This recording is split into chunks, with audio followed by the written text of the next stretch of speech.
Olá, tudo bem? Bem-vindos à 8ª temporada do podcast Direito Empresarial Café com Leite. Esse é o podcast perfeito para quem busca conhecimento jurídico durante a correria do dia a dia. É a sua biblioteca, em áudio gratuita, repleta dos principais textos e dos autores de direito empresarial no Brasil. Eu sou Amanda Taide, mineira cruzeirense da UFMG na origem, com passagem em São Paulo, no Largo São Francisco, USP, e Candanga, Fluminense e UNB de coração.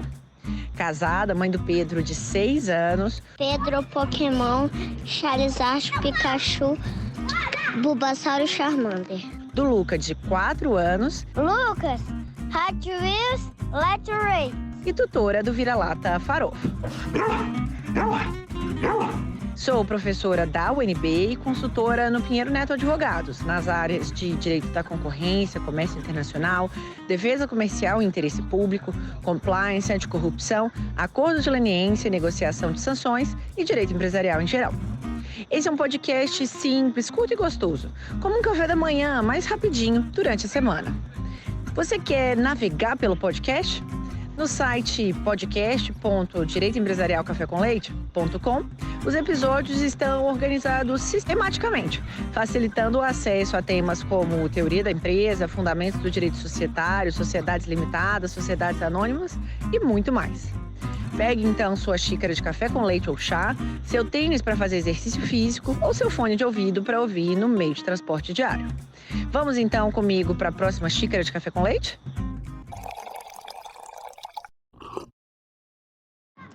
A nossa xícara de café com leite de direito empresarial de hoje vai tratar do livro do professor Leonardo Aquino, intitulado Recuperação de Empresas em Tabelas. E para isso a gente vai ter a alegria de contar com a participação, mais uma vez, do próprio Leonardo Aquino para comentar o seu livro. O professor Leonardo é advogado, mestre em Ciências Jurídicas Empresariais, possui graduação em Direito pela Faculdades Integradas do Oeste de Minas e mestrado em Ciências Jurídicas Empresariais pela Faculdade de Direito da Universidade de Coimbra. É atualmente autônomo do Arciriano Advogados, professor da Escola Superior de Advocacia do Distrito Federal, professor do Centro Universitário de Brasília, e orista do Instituto Euro-Americano de Educação, Ciência e Tecnologia. Tem experiência na área de direito com ênfase em direito comercial, atuando principalmente nas áreas de sociedade, direito empresarial, comercial, empresa e arbitragem. É colunista da coluna Descortinando o Direito Empresarial do jornal Estado do Direito, contribuindo na popularização do direito como instrumento de cidadania e protagonismo social. Professor Leonardo, é uma alegria enorme ter você mais uma vez aqui no nosso podcast, apresentando de modo simples, curto e gostoso, dessa vez o tema da recuperação judicial. Olá, pessoal. Tudo bem?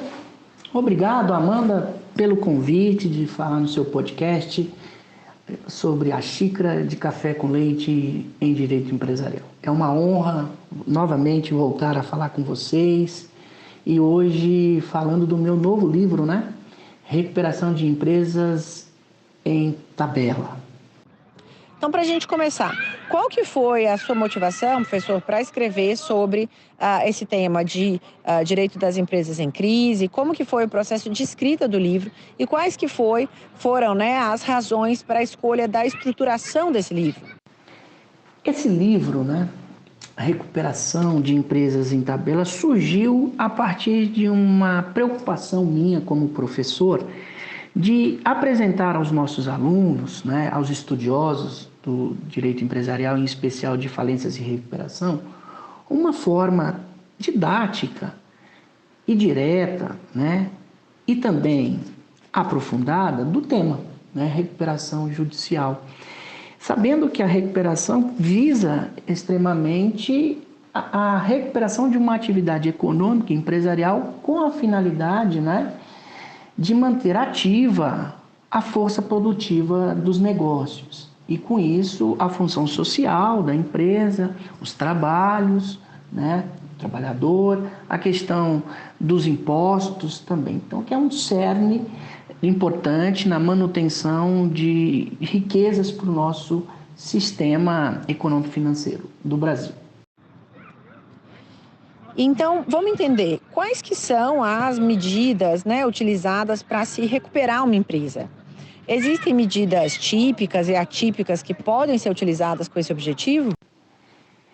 Essa questão das medidas, né, para recuperar uma empresa, nós podemos utilizar, né, a própria narrativa do legislador ao afirmar que a recuperação ela poderá ser uma recuperação judicial comum, né, que envolve todo tipo de atividade empresarial, né, excluindo, é claro, as sociedades de economia mistas, a empresa pública, instituições financeiras públicas e privadas, consórcios, cooperativas de crédito, previdência, seguradoras, entre outras elencadas no artigo 2º.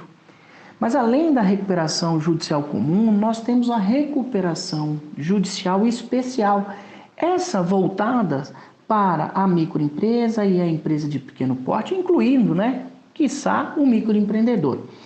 É claro que quando estudamos a lei do super simples, encontramos lá na narrativa dos seus artigos 3º e seguintes que podem se beneficiar do regime do super simples, ou seja, pode ser chamado de microempresas e empresas de pequeno porte, além do empresário individual e da sociedade empresária, outro sujeito que é a sociedade simples.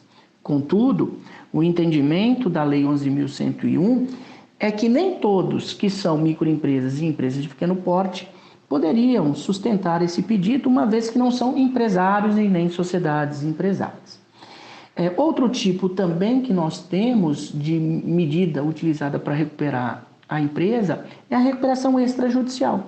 E essa, segundo o entendimento, poderá ser proposta pela empresa com a assinatura dos seus credores e pedir a homologação junto ao Poder Judiciário desse plano de recuperação. A própria legislação, lá nos seus artigos 166, 167, salvo engano, permite também que eu faça contratos com determinados grupos de credores sem a necessidade efetiva de atingir todos os demais por esse procedimento de recuperação de empresas.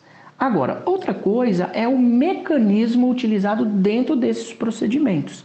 Então, nós temos diversos mecanismos, e a regra é uma possibilidade de criar outros mecanismos que não os dispositivos ou os dispostos no artigo 50 da nossa lei, que diz, entre outros, poderemos utilizar esses, Então, temos lá desconto, deságio nos valores, aumento de parcelamento,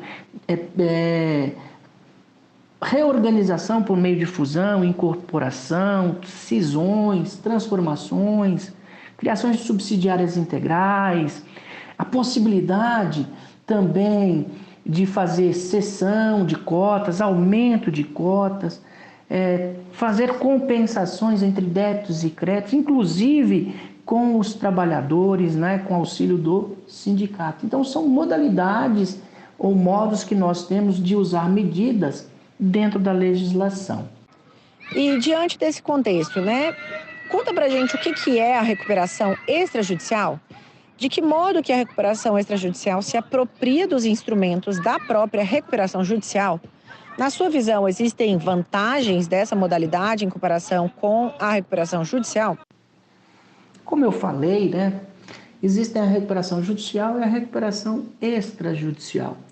Elas são muito similares em alguns pontos e divergentes em outros.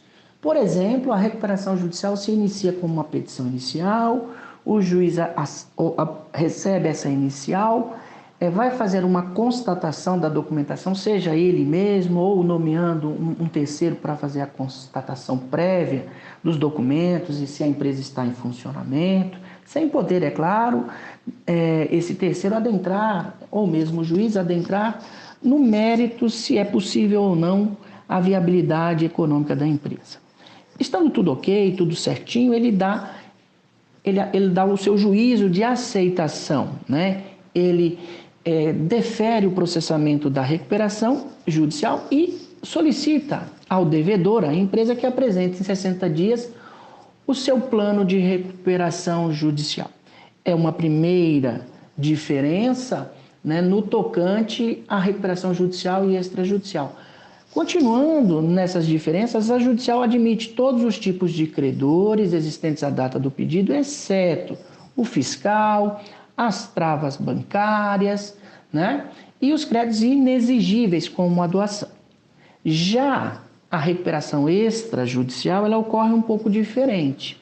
Primeiro, o plano ele é apresentado junto com a inicial. Então, o devedor, que é a empresa, já chega com os seus documentos, né, necessários e também com o plano previamente assinado pelos credores.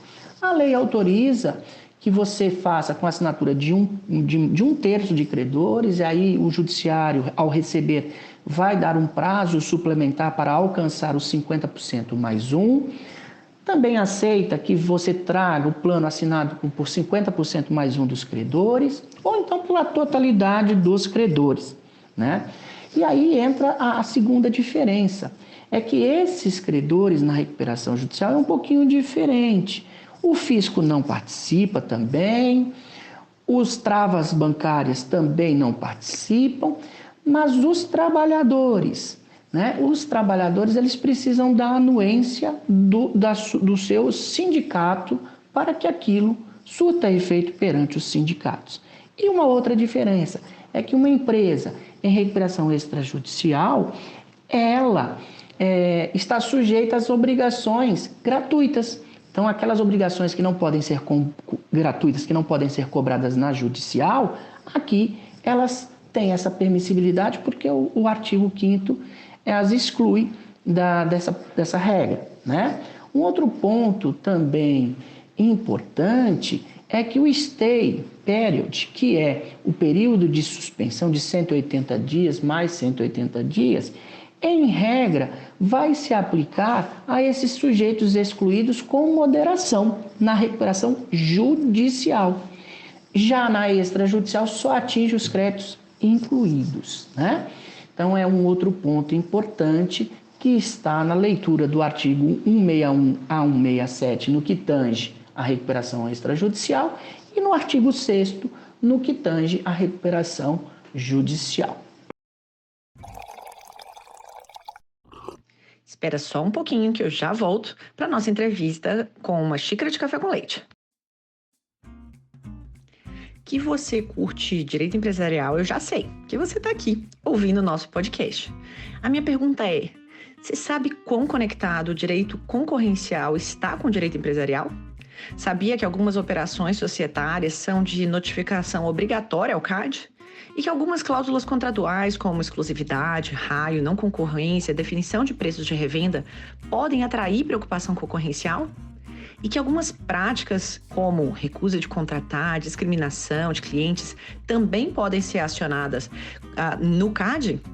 Você sabia que algumas empresas que, eventualmente, tenham combinado preços, dividido mercados, podem celebrar acordos de leniência com o CAD, obtendo até mesmo imunidade? E que essas empresas podem ser acionadas no âmbito do direito civil para ser responsabilizadas pelos danos que causaram aos seus clientes?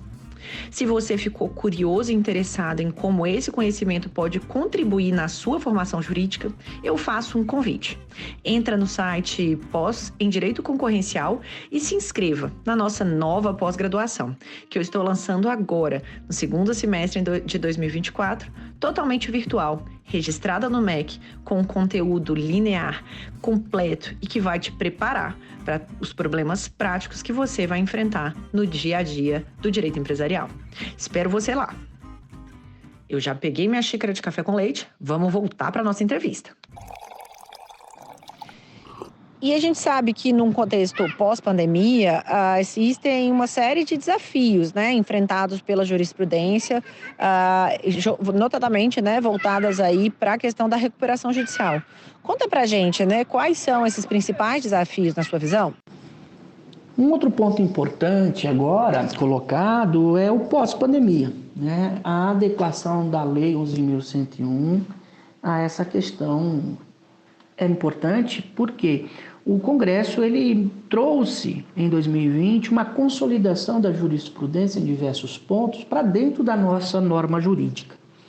Então, houve um aprimoramento da nossa lei, né? A título exemplificativo, nós podemos citar alguns pontos. O primeiro ponto é sobre os credores excluídos, né? Como, por exemplo, o fisco. Havia um conflito em saber se o fisco poderia e teria sucesso na solicitação dos seus atos de constrição perante os bens essenciais da empresa em RJ.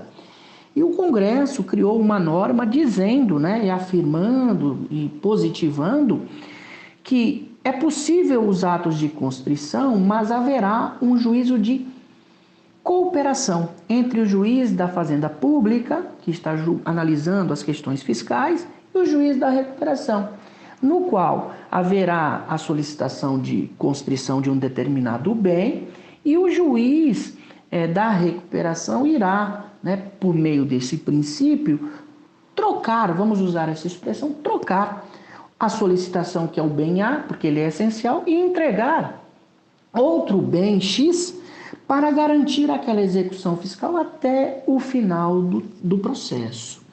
Tá? Outro ponto é em relação às travas bancárias.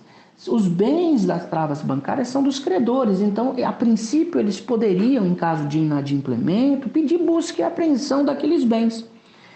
Agora, com essa modificação da lei, haverá um juízo de cooperação entre o juiz que está fazendo, por exemplo, a busca e apreensão, solicitando a busca, determinando a busca e apreensão do bem, e o juiz da recuperação. Nesse sentido, o juiz da recuperação, podemos dizer assim, ele vai suspender os efeitos daquele bloqueio pelo prazo do artigo 6º, parágrafo 4º, que é o stay period, período de suspensão. Terminando este período, ele retornará os bens conforme solicitado, se ainda continuar aquele inadimplemento.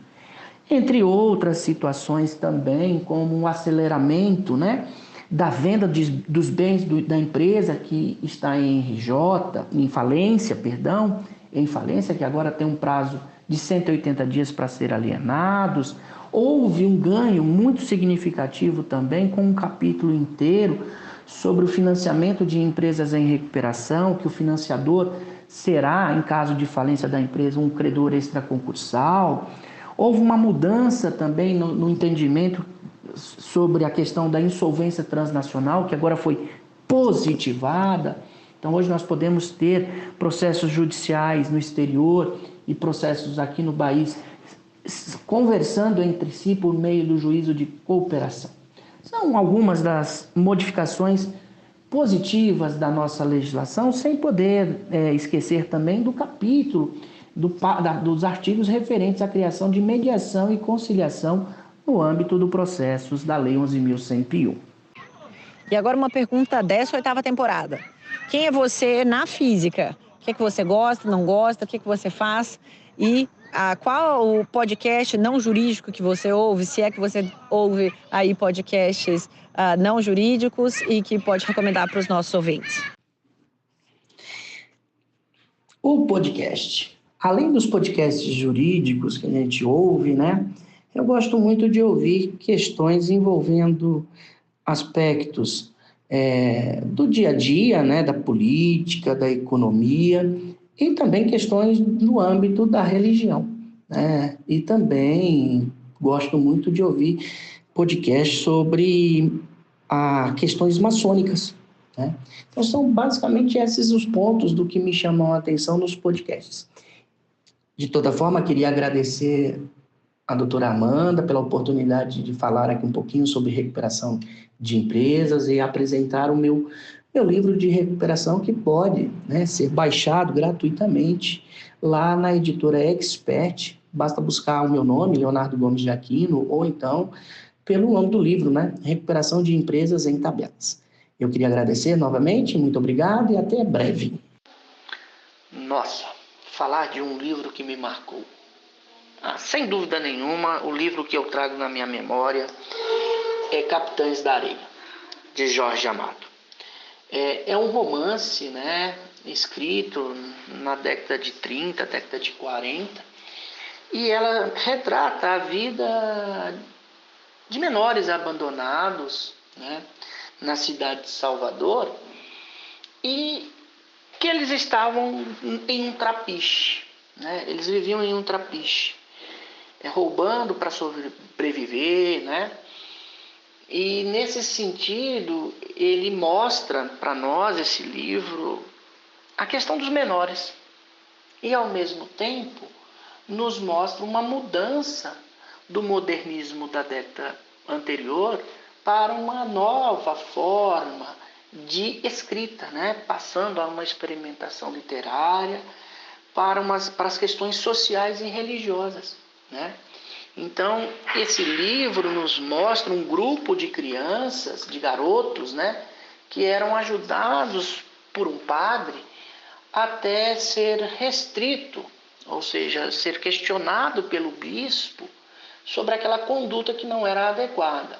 Então, o Brasil, na década de 30, uma visão de um país novo, né, ele realmente se realizou por esse sentido. O Brasil, na década de 30, ele sem dúvida nenhuma vivia um período conturbado, né? A consciência das lutas de classes, embora de forma desorganizada, confusa, né?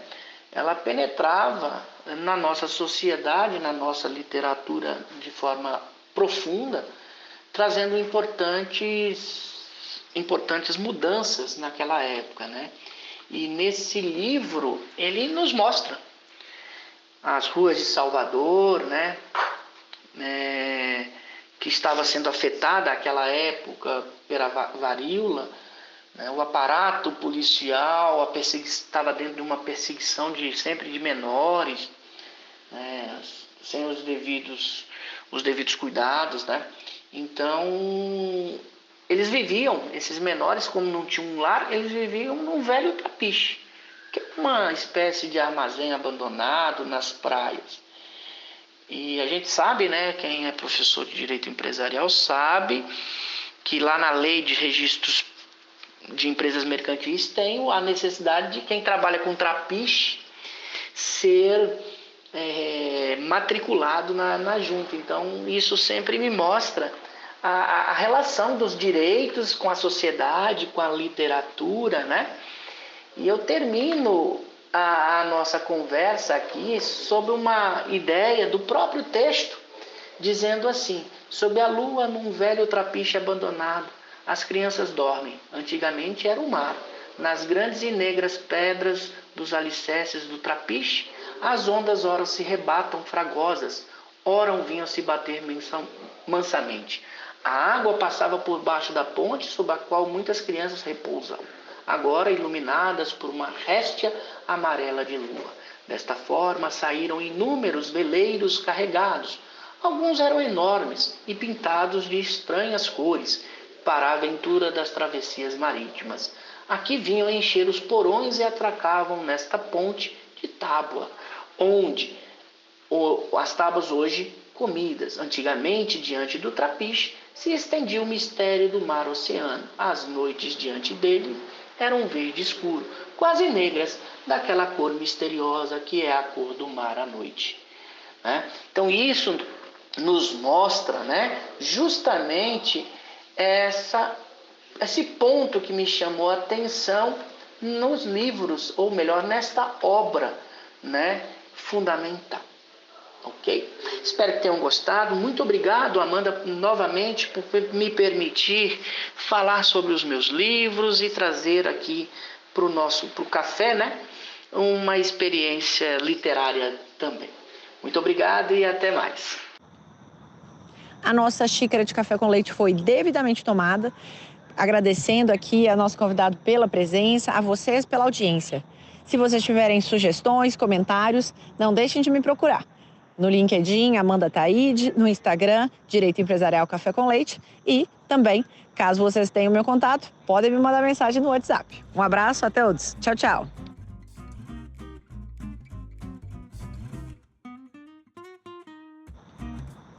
A nossa xícara de café com leite foi devidamente tomada.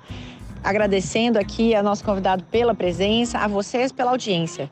Se vocês tiverem sugestões, comentários, não deixem de me procurar. No LinkedIn, Amanda Taide, no Instagram, Direito Empresarial Café com Leite e também, caso vocês tenham meu contato, podem me mandar mensagem no WhatsApp. Um abraço, até outros. Tchau, tchau.